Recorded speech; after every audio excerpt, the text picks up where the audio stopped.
Rakyat jelata mau sampaikan kata-kata, bijaklah membuat kebijakan. Rakyat jelata mau sampaikan kata-kata, bijaklah membuat kebijakan. Bekerjalah dengan hati, padalah empati, padilah pada kami tidak bodoh. Jangan buat trik apalagi bikin hati. Kami berjanji tetap mendidik sesuai suara hati, gemakan suara hati. Rakyat jelata, gaung dan harapan rakyat ke penguasa, agar kalian adil dan ciptakan sejahtera. Untuk selalu serbaya, maka suara di rakyat jelata, gaung dan harapan rakyat ke penguasa, agar kalian adil dan ciptakan sejahtera.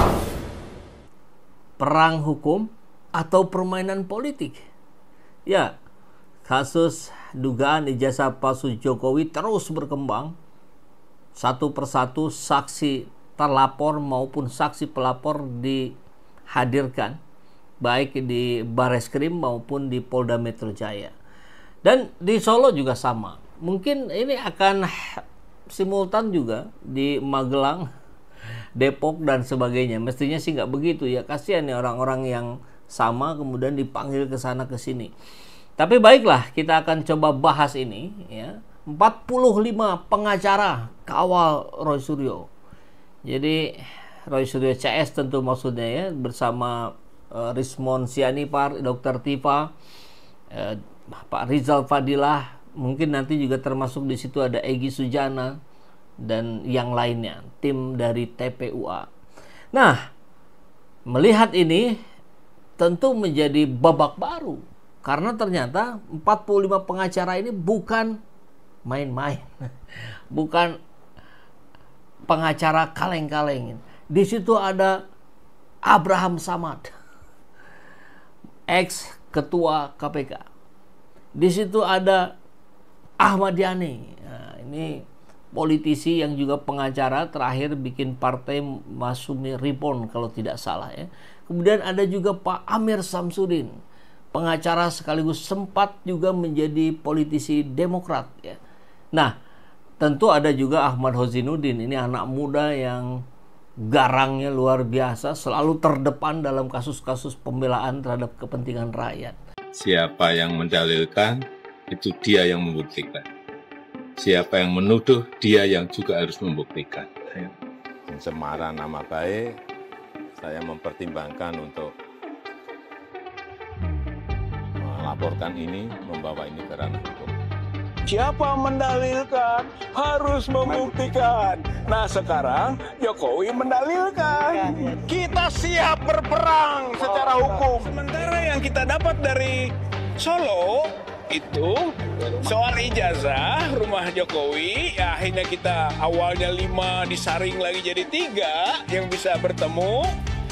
Kesimpulannya dulu lah, yaitu bahwa ketika awal bertemu kita, dia mengatakan tidak akan menunjukkan ijazah aslinya selain perintah pengadilan. Wih, hebat bener, kayak yang ngerti hukum. Kenapa itu pada wartawan? Nah, ternyata memang karakter bohongnya ini terbukti di situ juga. Gitu, terbukti di situ juga bahwa memang dia pembohong. Cek bahasa Sunda nama tukang wadul. Gitu ya. Karena kok dia sudah memperlihatkan kepada wartawan, katanya nggak mau memperlihatkan selain perintah pengadilan. Ke wartawan ditunjukkan, tapi ternyata yang ditunjukkan tidak boleh difoto. Itu. Dan kita yakin soal SMA-nya palsu karena sedang digugat sekarang. Gitu kan oleh Dr. Taufik. SMA 6 atau SMPP. Jadi yang ditunjuk, yang dianggap sebagai bukti dia SMA 6. Padahal kata Dr. Taufik seharusnya SMPP. SMA 6 itu belum ada. Itu satu, itu sedang digugat sekarang. Nah, tinggal yang masalah ijazah. Ternyata yang ditunjukkan ke wartawan, itu ditanya nanti oleh wartawan. Pak Jokowi, kenapa kok pakai kacamata? Oh kan, katanya kacamatanya dulu pecah. Saya minus, karena minusnya kecil, setelah itu nggak pakai lagi. Dari mantan Menkumham hingga ex-ketua KPK pasang badan untuk Roy Suryo dan kawan-kawan. Ini langsung disampaikan oleh Ahmad Hozinuddin, SH, Koordinator Non-Litigasi Tim Advokasi Anti Kriminalisasi Akademisi dan Aktivis. Ini singkatnya TAKA. Kalau dibaca mungkin TAKA gitu ya. Karena mengkritisi ijazah Jokowi dengan media ilmu dan analisis ilmiah, Dr. Roy Suryo, Dr. Rismon Sianipar, Rizal Fadila SH, dan Dr. T. Fauziah dilaporkan ke polisi. Selain dilaporkan Pemuda Patriot Nusantara dan Peradi Bersatu, belakangan Jokowi juga melapor sendiri ke Polda Metro Jaya. Publik bersikap a priori terhadap laporan Jokowi, mengingat perkara yang disebutnya sepele ini sebenarnya juga bisa diselesaikan dengan sepele. Ya memang logikanya begitu ya. Cukup dengan menunjukkan ijazah aslinya. Namun cara sepele ini tak ditempuh Jokowi. Jokowi bersikap berbelit-belit dengan ada gium egonya, siapa yang mendalilkan, dia yang membuktikan. Bahkan terakhir Jokowi dengan arogan menyatakan tidak ada kewenangan situ tahu ijazah saya. Tidak ada kewajiban saya tunjukkan ijazah ke situ.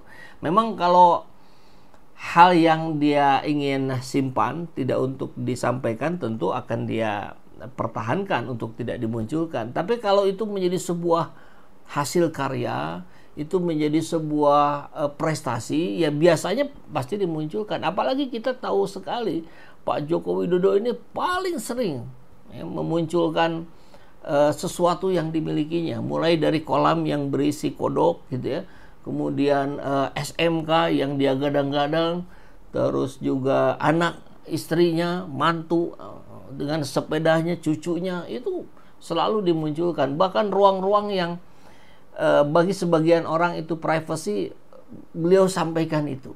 Nah, pertanyaan publik, kenapa untuk ijazah tidak? Kan gitu ya.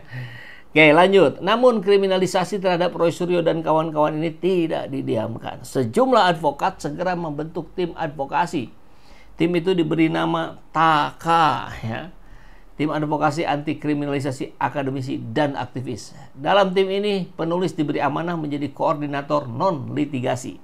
Sementara koordinator litigasi diamanahkan kepada Bang Petrus Salestinus.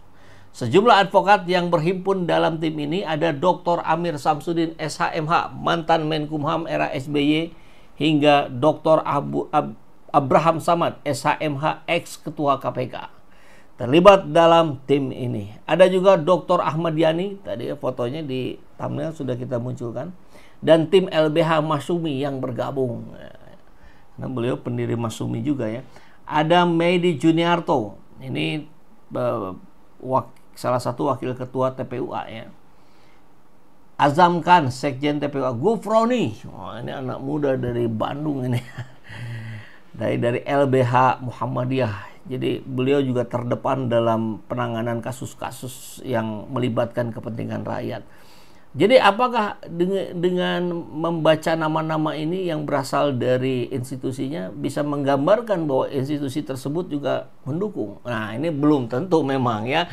Harus ada pernyataan yang spesifik. Dia sebagai apa dulu ada di sini kan ini.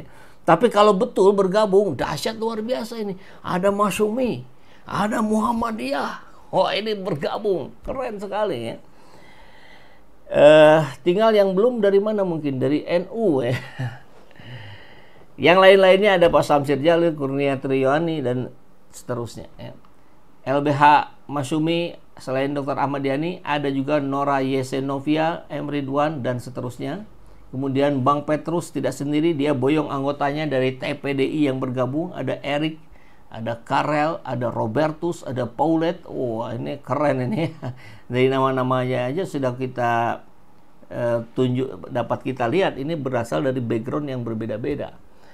Kemudian nama-nama lain ada Dudi Agung, Yasin, Dedi, Sugeng, Irayadi, dan seterusnya. Ini kalau dibaca semua ya capek juga ya, tapi insya Allah lah semua kita bisa rekam secara digital. Dalam surat kuasa sudah ada 45 advokat yang bergabung. Sejumlah nama lain akan bergabung. Oh, berarti 45 plus ya, karena masih akan ada yang bergabung. Tokoh-tokoh yang peduli kebenaran ayo bergabung mengusut ijazah asli. Oke.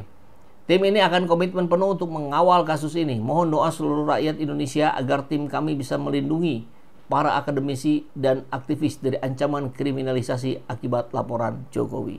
Bahkan rumor saya dengar Pak Bambang Wijoyanto, itu ex KPK juga akan turut bergabung, tapi belum muncul nama-namanya di sini. Kemudian Pak Dindin S. Maulani juga belum muncul. Mungkin ini masuk dalam orang-orang yang nanti akan menyusul bergabung ya.